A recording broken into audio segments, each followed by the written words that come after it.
Cuando vamos a una iglesia, por lo general, decimos que vamos a la casa de Dios. El doctor Adrián Rogers, en la voz del pastor Lenín Villanón, nos entrega la primera parte de su estudio bíblico, Mi corazón, el hogar de Dios. ¿Dónde está la casa de Dios? La verdad es que al estudiar la Biblia descubrimos que Dios ha estado viviendo en varias casas. Por así decirlo, se ha cambiado de casa varias veces. Lo que sucede es que cuando Dios vive en una casa y esa casa empieza a estar contaminada y sucia, Dios saldrá de esa casa porque Él no puede vivir en una casa sucia.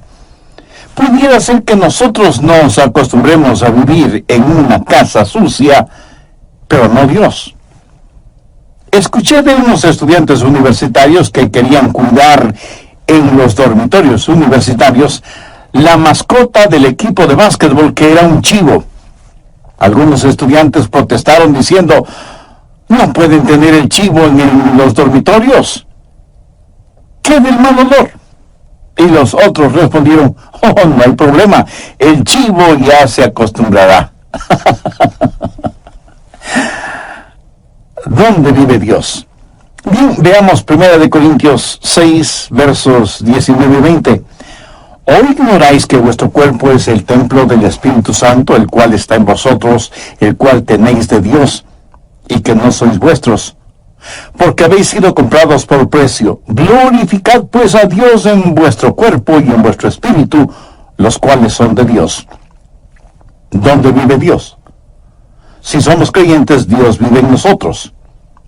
En el Antiguo Testamento, Dios tuvo un templo para su pueblo. En el Nuevo Testamento, Dios tiene un pueblo para su templo.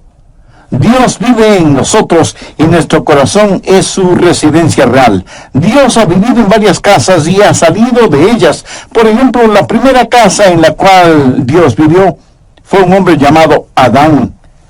La Biblia dice en Génesis 2:7, entonces Jehová, Dios, formó al hombre del polvo de la tierra y sopló en su nariz aliento de vida, y fue el hombre un ser viviente. ¿Qué es el hombre?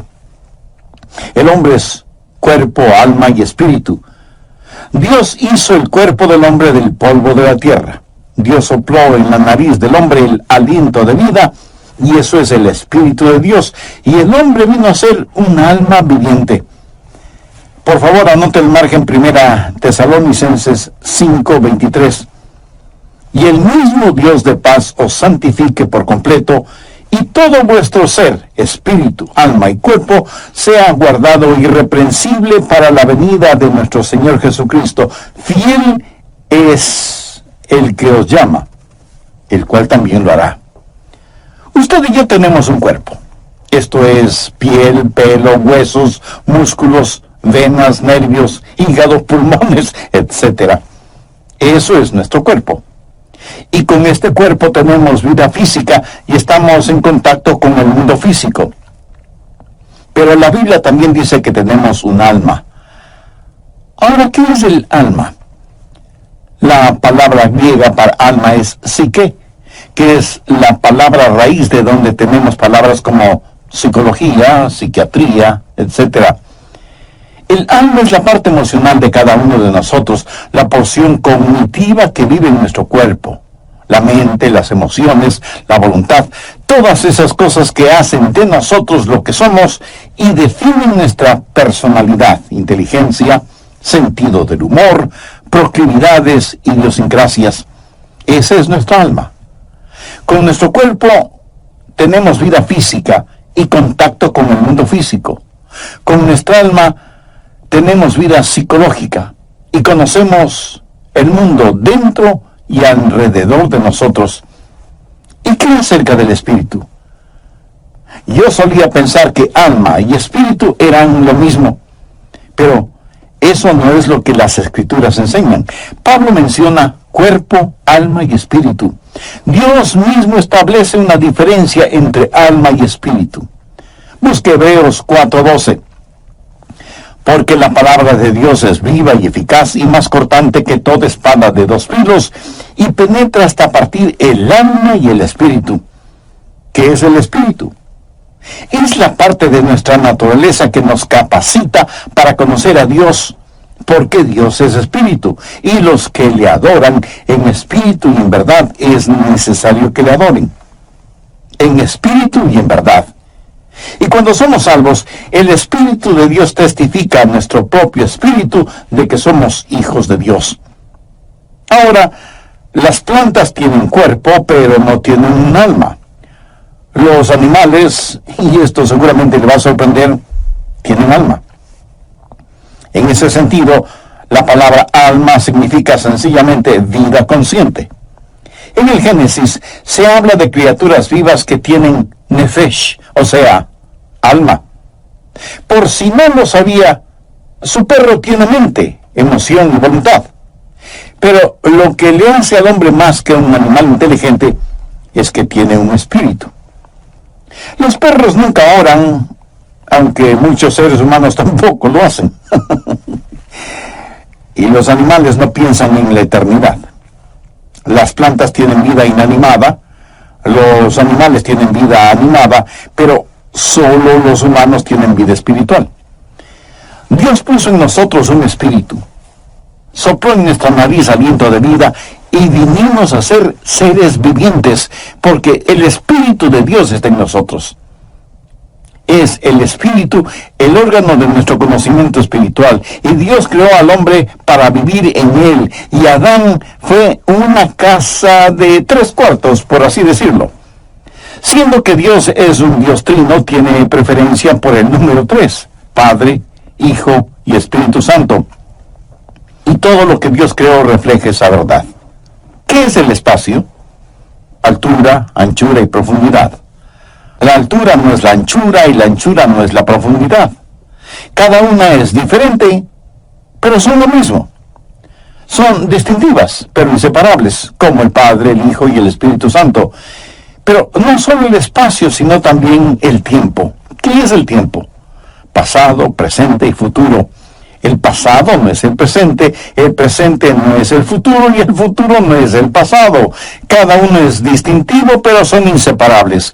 Y cuando Dios creó al hombre, lo hizo cuerpo, alma y espíritu. Y todo vuestro ser, espíritu, alma y cuerpo, sea guardado irreprensible para la venida de nuestro Señor Jesucristo. Fiel es el que os llama, el cual también lo hará.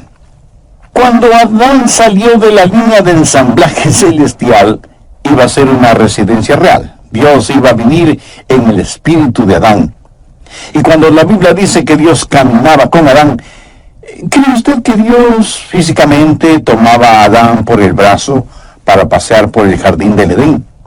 Puede ser que sí, puede ser que no. Dios tiene poder para hacer lo que quiera hacer. Yo creo que Dios no estaba en el exterior, sino en el interior de Adán. Adán fue la casa primaria de Dios. Ahora quiero que anote las siguientes palabras, porque este estudio bíblico se desarrolla alrededor de esas palabras: diseño, deshonra, desolación y destrucción.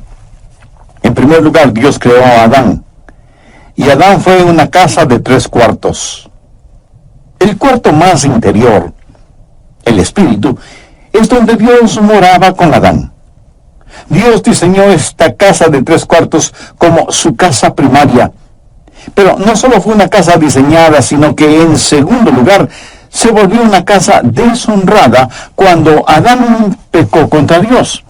En Génesis 3:6 leemos: y vio la mujer que el árbol era bueno para comer y que era agradable a los ojos, y árbol codiciable para alcanzar la sabiduría. Y tomó de su fruto y comió, y dio también a su marido, el cual comió así como ella. Eso sencillamente quiere decir que pecaron, transgredieron la ley de Dios, porque cualquier pecado es transgresión de la ley divina. Desobedecieron a Dios. Y esta hermosa casa que Dios hizo fue contaminada, deshonrada, ensuciada y quedó desolada porque Dios salió de esa casa. Génesis 3:19 dice: con el sudor de tu rostro comerás el pan hasta que vuelvas a la tierra, porque de ella fuiste tomado, pues polvo eres, y al polvo volverás. Cuando Adán pecó, Dios salió de la casa, Y ahora Adán espiritualmente está sin Dios, pero su alma y su cuerpo están vivos. Adán es ahora una casa desolada, sin Dios.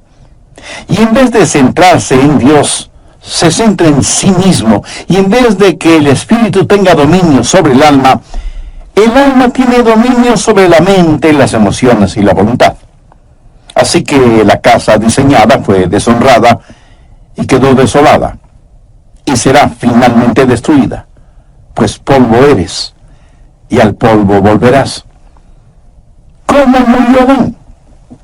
Dios había advertido a Adán y a Eva que si comían del árbol prohibido, morirían. Cuando usted lee la Biblia, descubre que Adán vivió 900 años y tuvo hijos. Pero Dios no había dicho que morirían si comían del fruto prohibido. Entonces, ¿murió o no murió? Déjeme decirle cómo murió Adán. Murió inmediatamente en su espíritu, murió progresivamente en su alma y murió definitivamente en su cuerpo. Esto es muy importante y quiero que se lo grabe muy bien en su memoria. Ahora, ¿qué significa el estar perdido? ¿Están perdidos solo los ladrones, los violadores, los asesinos, los drogadictos, los depravados sexuales? No. Estar perdido es estar sin Dios. ¿Cuánto se necesita pecar para estar sin Dios? La mitad de un pecado, ni siquiera un pecado entero. Dios jamás vivirá en una casa sucia. Dios ya no permaneció en Adán, que fue su residencia real y primaria. El instante que Adán pecó, inmediatamente murió en su espíritu. Leemos en 1 de Juan 5:12, el que tiene al Hijo tiene la vida, el que no tiene al Hijo de Dios no tiene la vida. Muchos de quienes me escuchan este mismo momento, aunque sientan latir su corazón y sepan que sus mentes están lúcidas, si no tienen a Cristo, están muertos. Y hay millones de muertos vivientes en el mundo. Y usted, aunque no se haya dado cuenta, probablemente está rodeado de gente que vive, pero en realidad está muerta. O a lo mejor usted mismo es una de esas personas. Adán murió inmediatamente en su espíritu y progresivamente en su alma. Ahora, ¿qué es el alma? La mente, la emoción y la voluntad. Su mente, que debía estar centrada en Dios, se volvió un jardín de malezas. Temores y neurosis y desengaños y dolores llenaron su corazón, su mente, su alma. Murió progresivamente en su alma. Y finalmente su cuerpo murió. Pero la semilla de la muerte ya estuvo en él el momento que pecó. Muchos durante la época de Navidad compramos lo que llamamos un árbol natural o vivo. Mi amigo, ese árbol ya nada tiene de vivo o de natural, porque murió el momento que lo cortaron. Y si está muerto ya no es natural, porque carece de vida. Puede parecer que tiene vida, pero solo espere unos días y ese árbol da evidencias no de tener vida, sino de estar absorbido por la muerte. Hay personas que van a las iglesias bien decoraditas, lucen atractivas y frescas, pero están separadas de la vida de Dios. Solo hay que darles tiempo y su separación de Dios, su muerte espiritual, se hará evidente. Sin Dios morimos inmediatamente en nuestro espíritu, morimos progresivamente en nuestra alma y final y definitivamente morimos en nuestro cuerpo. Nuestro cuerpo lenta pero inexorablemente está descendiendo hacia la tumba. Una casa diseñada, deshonrada y desolada.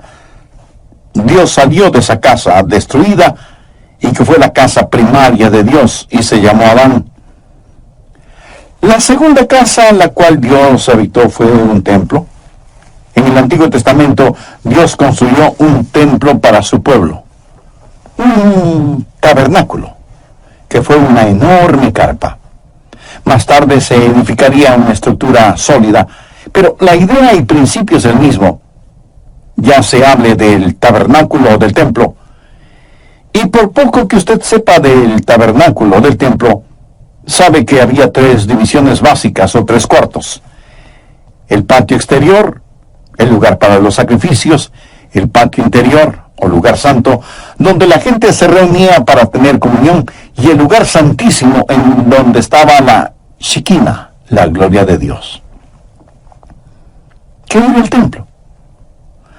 No fue nada más que un modelo gigantesco, fue una lección objetiva de lo que es el cuerpo humano. En el patio exterior estaba el altar de bronce. Debemos presentar nuestros cuerpos como sacrificios vivos.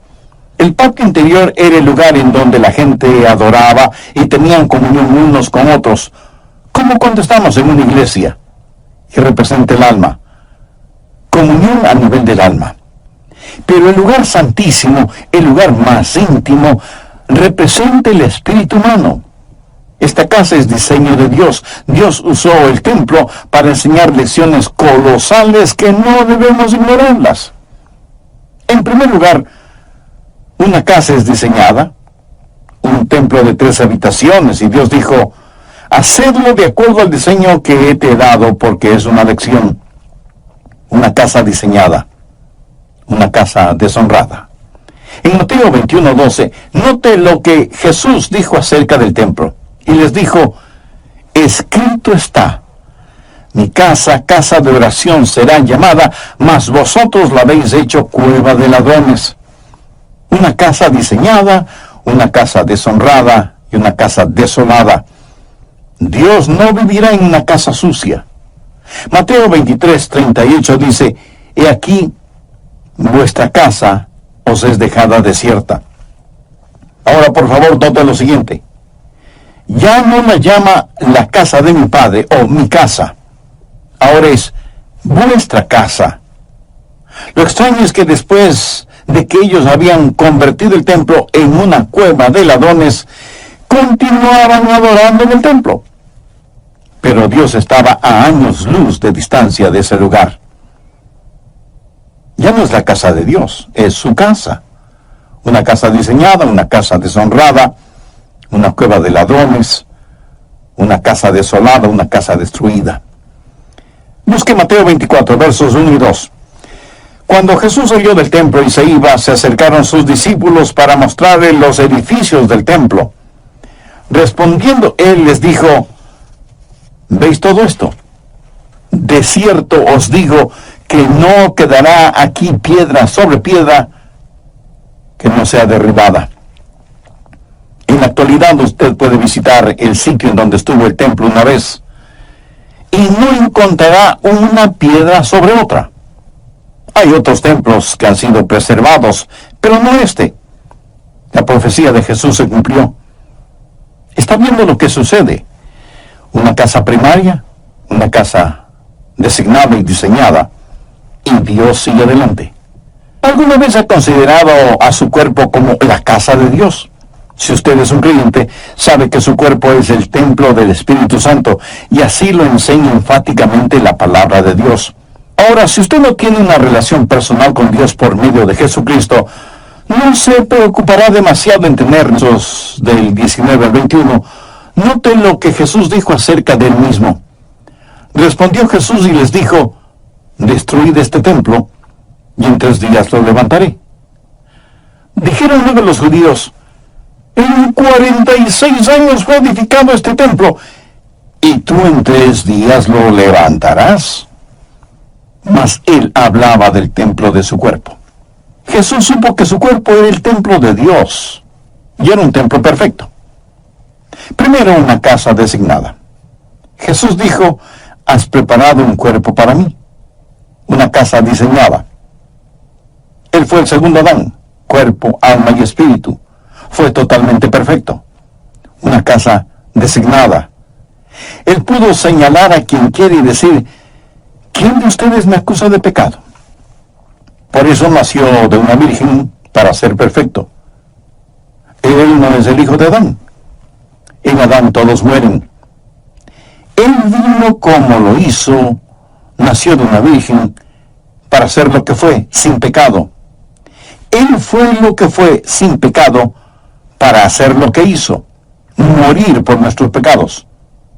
Solo un sacrificio perfecto sería aceptable delante de Dios, y sin embargo, esa casa designada fue una casa deshonrada. Y usted pregunta, ¿cómo pudo ser eso posible? Si esa casa era Jesús, ¿fue ese templo deshonrado? Absolutamente. Veamos Isaías 53:6. Todos nosotros nos descarriamos como ovejas, cada cual se apartó por su camino, mas Jehová cargó en él, esto es, en Jesús, el pecado de todos nosotros. Y en 1 de Pedro 2:24 leemos, quien llevó él mismo nuestros pecados en su cuerpo sobre el madero, para que nosotros, estando muertos a los pecados, vivamos a la justicia, y por cuya herida fuisteis sanados. La Biblia también dice que al que no conoció pecado, o sea, Jesús, por nosotros lo hizo pecado. Dios tomó mi pecado, su pecado, nuestro pecado, toda la podredumbre, suciedad y maldad de este mundo, y lo puso sobre el Señor Jesucristo. Él nunca pecó, pero todos nuestros pecados fueron puestos sobre Él. Una casa designada, una casa deshonrada, una casa desolada.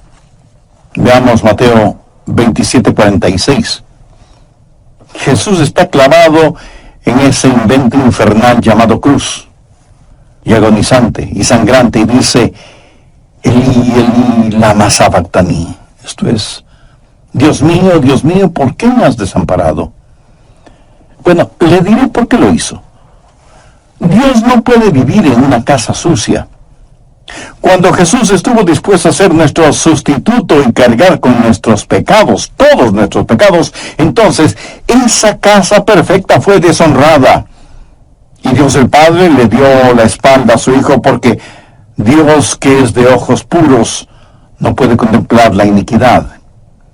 Y ahí está Jesús clavado en la cruz, llevando los pecados de todo el mundo.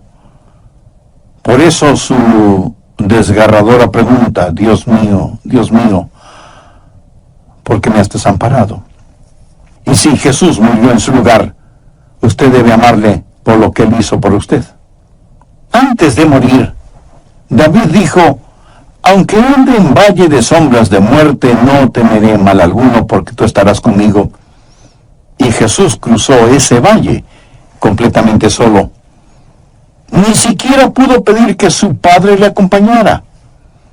Una casa designada, una casa deshonrada, una casa desolada, una casa destruida. Juan 2:19 dice, respondió Jesús y les dijo, destruid este templo y en 3 días lo levantaré. Jesús sabía que iba a ser destruido. ¿Y quién iba a destruirlo? Dios el Padre. Y alguien me dirá de inmediato, un momento, pastor, pensé que nosotros crucificamos a Jesús. Bueno, sí, en el sentido que Él murió por nuestros pecados. Pero en Isaías 53:10 leemos, con todo esto, Jehová quiso quebrantarlo sujetándole a padecimiento. Cuando Jesús tomó mi pecado y fue mi sustituto en la cruz, Dios tenía que tratarle a Él como me hubiera tratado a mí. Una casa designada, una casa deshonrada, una casa desolada, una casa destruida. La Biblia dice en Romanos 8:32, el que no escatimó ni a su propio Hijo. Permítame hacerle una pregunta. Si Dios no escatimó ni a su propio Hijo cuando llevó nuestros pecados en la cruz, ¿qué le hace pensar que Dios va a perdonarle a usted si rechaza a quien llevó sus pecados, o sea, a Jesús? La casa primaria de Dios fue Adán. La casa perfecta de Dios fue el Señor Jesús. ¿Sabía que Dios dejó de cambiarse de casa? Veamos 1 Corintios 6, 19 y 20. ¿O ignoráis que vuestro cuerpo es templo del Espíritu Santo, el cual está en vosotros, el cual tenéis de Dios, y que no sois vuestros? Porque habéis sido comprados por precio. Glorificad pues a Dios en vuestro cuerpo y en vuestro espíritu, los cuales son de Dios. ¿Quiere saber en dónde vive Dios ahora? Si usted es un creyente, Dios vive en usted. Dios vive en mí.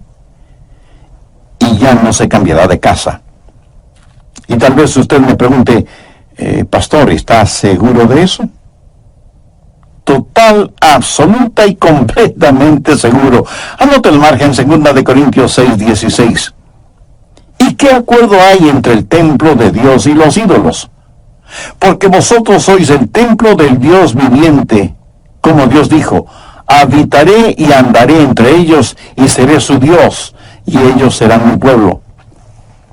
Ahora retrocedamos hasta el Evangelio de Juan, capítulo 14 y verso 16. Y yo rogaré al Padre y os dará otro consolador, para que esté con vosotros para siempre. Note la última parte de esa promesa, para que esté con vosotros. ¿Por cuánto tiempo? Para siempre. Y en Efesios 3:17 leemos, para que habite Cristo por la fe en vuestros corazones. Dios ya no se cambia de casa. Muchas veces cuando vamos a la iglesia, por lo general decimos, vamos a la casa de Dios. Pero eso no es exactamente así, porque la verdad es que estamos llevando la casa de Dios, esto es, nosotros mismos, al templo. Bien, antes de finalizar, saquemos algunas conclusiones o lecciones de todo esto. Primero, la lección concerniente a la salvación. ¿Qué es la salvación? Salvación no es sacar al hombre de la tierra y llevarlo al cielo. Esa es la idea que la mayoría de las personas tiene. Por eso preguntan, ¿no quiere ser salvo para irse al cielo?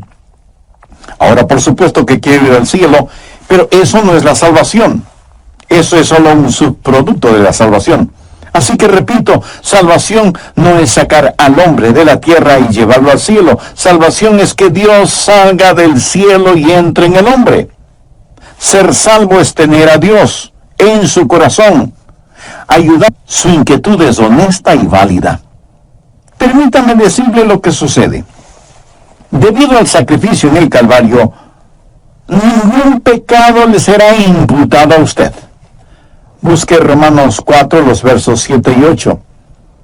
Bienaventurados aquellos cuyas iniquidades son perdonadas y cuyos pecados son cubiertos. Bienaventurado el varón a quien el Señor no inculpa de pecado. Si Dios tuviera que poner a un medio pecado en su hoja de vida, él tendría que cambiarse de casa.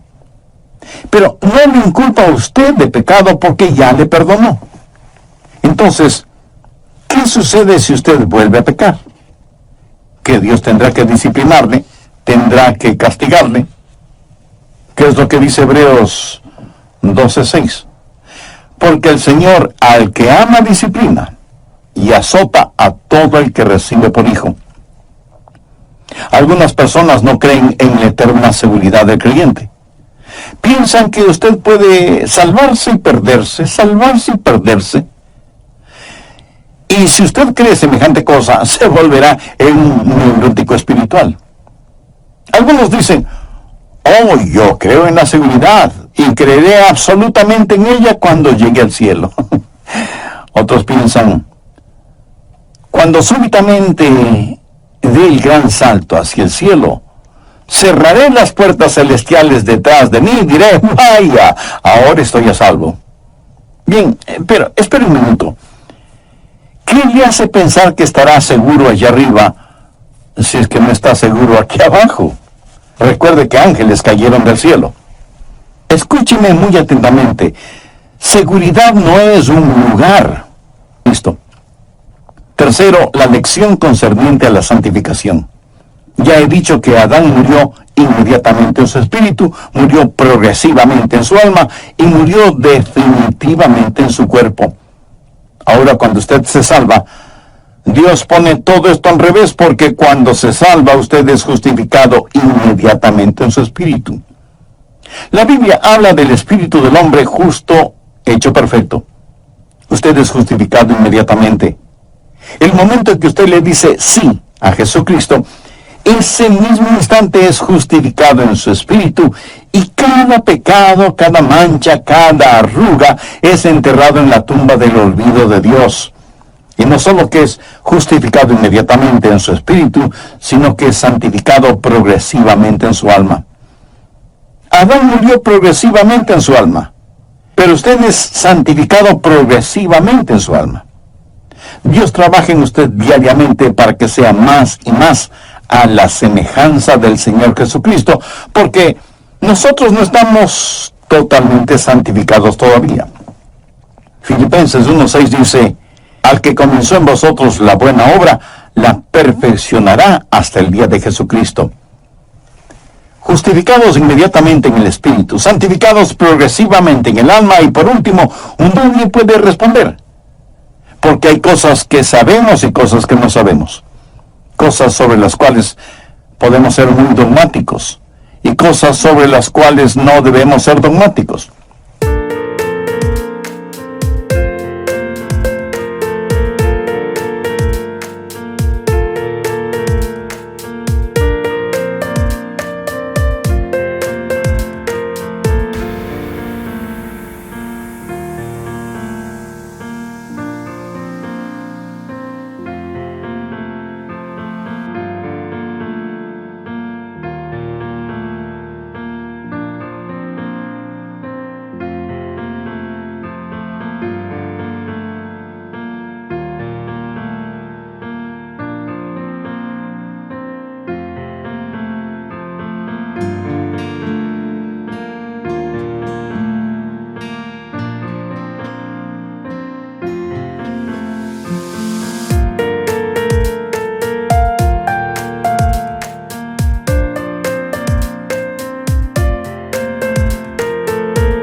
Primera de Juan 3:2 dice: amados, ahora somos hijos de Dios, y aún no se ha manifestado lo que hemos de ser, pero sabemos que cuando Él se manifieste, seremos semejantes a Él, porque le veremos tal como Él es.